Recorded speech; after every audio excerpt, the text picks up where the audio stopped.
Hi guys, எல்லாருக்கும் வணக்கம். இன்றைக்கி ரொம்பவே டேஸ்டியான சின்னவங்கள்லேருந்து பெரியவங்க வரை எல்லாருமே விரும்பி சாப்பிடக்கூடிய ப்ரான் மசாலா எப்படி செய்யலான்னு பார்க்கலாம். இதை நீங்கள் தோசை, இட்லி, சூடான ரைஸ் எல்லாத்துக்குமே வச்சு சாப்பிட்லாம். அட்டகாசமான டேஸ்ட்டாக இருக்கும். வாங்க எப்படி செய்யலான்னு பார்க்கலாம். இதுக்கு நீங்கள் ஃபஸ்ட்டு ப்ரான் வாங்கி அதை நல்லா க்ளீன் பண்ணி நல்லா கழுகி எடுத்துக்கோங்க. நீங்கள் கழுவும் போது மஞ்சத்தூள் போட்டு கழுகுங்க, அப்போ தான் அந்த ஸ்மெல் வராது. இப்போ ஒரு கடாய் வச்சு அதில் எண்ணெய், கொஞ்சோண்டு சோம்பு போட்டு கருவேப்பிலையும் போட்டு தாளிச்சிக்கோங்க. நான் கருவேப்பிலை போட்டதை எடுக்கலை.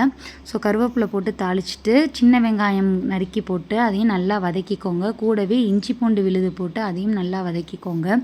தக்காளி ஆட் பண்ணிக்கோங்க. தக்காளியும் போட்டு நல்லா வதக்கிக்கோங்க. இப்போ நம்ம காரத்துக்கு தகுந்த மிளகாய்த்தூள், மஞ்சத்தூள், அதே மாதிரி ப்ரான் போட்டு நல்லா மொத்தமாக சேர்த்து நல்லா மிக்ஸ் பண்ணிக்கோங்க.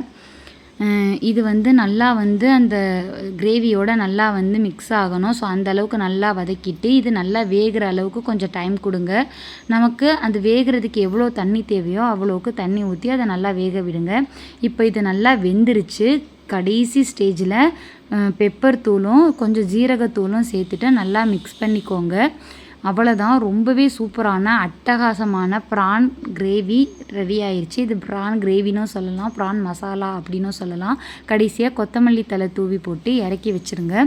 இது ரொம்பவே சிம்பிளான ரெசிபி, டக்குன்னு முடிஞ்சிடும். ஆனால் டேஸ்ட்டு அட்டகாசமாக இருக்கும். உண்மையாகவே உங்கள் குழந்தைங்க முதற்கொண்டு நல்லா சூப்பராக சாப்பிடுவாங்க.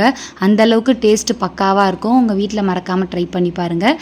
இந்த வீடியோ பிடிச்சிருந்துச்சுன்னா லைக் பண்ணுங்கள், ஷேர் பண்ணுங்கள். மறக்காமல் நம்ம சேனலை சப்ஸ்கிரைப் பண்ணிக்கோங்க. Ta-ta, bye bye.